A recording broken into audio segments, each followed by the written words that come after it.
welcome to another episode of I Demand a Homestead.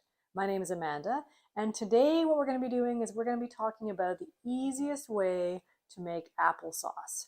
Okay, with no peeling, no coring, nothing like that. Okay, so what I have here is I have a half bushel, not that I'm going to use all those because that's a lot. I have a half bushel of organic apples, and they have got, if you look, they've got some kind of black soot. They've got some fly strike on here.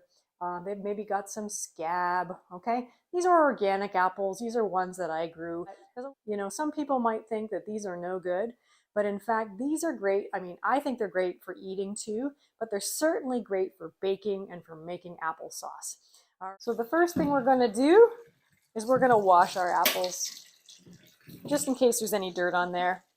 Now, I'm going to do something a bit strange. I'm going to put a little bit of lemon juice into this water, just a few tablespoons. The reason for that is going to become apparent in a little bit, and then I'm going to mix that around. Okay. Then what we're going to do is we're just going to take our apples and cut them up into rough chunks. Okay? As I said, no peeling, no coring. And then I'm going to throw them back into that water. And the reason why you can see now why there's lemon juice in there is because that's going to prevent these from getting brown, okay, while I'm chopping all of them up. Now, I'm using red apples, and I would kind of suggest that you do the same because the applesauce is going to take on a little bit of the color of the skins, and I don't particularly like green applesauce. And if there are any areas that are, you know, where they've got maybe a worm or two, you can just cut out those chunks, or if there's any kind of bruising or browning, just cut them out. So once you have enough of your apples cut up, you're going to have a nice big pot, or however much applesauce you want to make. You're going to put probably about a ½ inch of water in there. That's just so when your apples start cooking, they don't burn to the bottom, okay?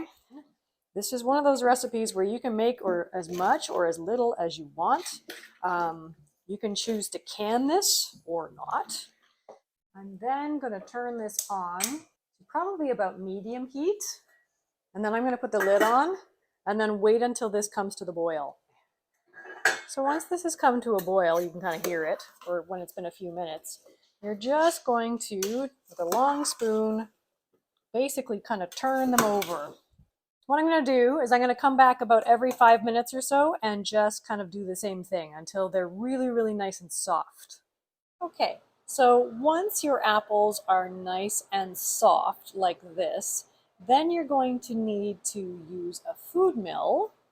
And this is just a simple one.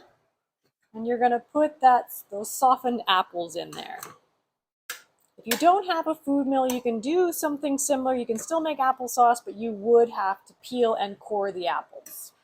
Then, the way this works is you just turn it, and it pushes out, strains out the skin and the seeds, and out through the bottom just comes the applesauce.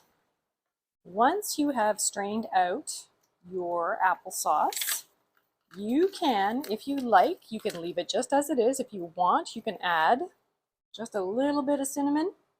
And then you can also sweeten it. You could use white sugar. I'm just using a little bit of our honey.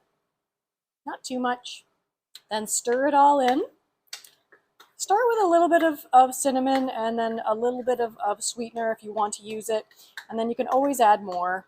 And then it's time to try a little bit of your homemade applesauce. Let's see. Oh, it's excellent. Tastes like fall. It's always the best when it's warm. So if you have never made your own applesauce, you really are missing something. All right.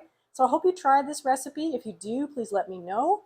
If you like this video, please feel free to press the subscribe button as well as the notification bell, and then you'll never miss another one of my videos. All right, everybody. Have a great day. We'll see you again soon. Bye-bye.